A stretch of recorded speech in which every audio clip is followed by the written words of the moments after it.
गुज़िश्ता माह सिंध के शहर घोटकी में एक दर्दनाक वाक़या पेश आया, जिसमें डाकुओं की जानिब से भरपूर ताकत का मुजाहरा करते हुए सिंध पुलिस के अफसरान व जवानों को शहीद कर दिया गया। जिसके बाद सब लोगों ने दुख का इजहार किया, लेकिन किसी ने उन शहीद होने वालों के खानदान की दाद रसी न की। सिंध के शहर मीरपुर खास में पीपल्स पार्टी से ताल्लुक रखने वाले दो अहम शख्सियात चौधरी निज़ाम आरई और सरदार रईस गुलाम कादिर मरी ने मीरपुर खास से ताल्लुक रखने वाले घोटकी में शहीद होने वाले शहीद पुलिस ऑफिसर दीन मोहम्मद लगारी के यतीम बच्चों के सर पर हाथ रखा और उनके खानदान के मुस्तकबिल का सोचते हुए चौधरी निज़ाम राय ने लाखों रुपए मालियत का प्लाट दिया, जबकि सरदार रईस गुलाम कादिर मरी ने 5 लाख रुपए कैश रकम दी।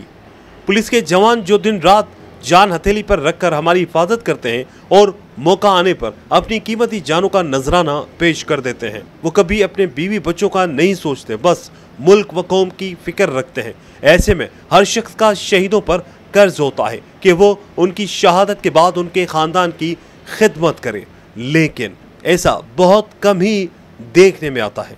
चौधरी निज़ाम आरई और सरदार रईस गुलाम कादिर मरी ने यह पैगाम दे दिया कि अभी कुछ लोग इस बेहस माशरे में जिंदा हैं। दुआ है कि अल्लाह सुब्हान तआला ऐसे गैरतमंद शख्सियात की हिफाजत करे और उन्हें इज्जत बख्शते हुए मजीद तरक्की अता फरमाए।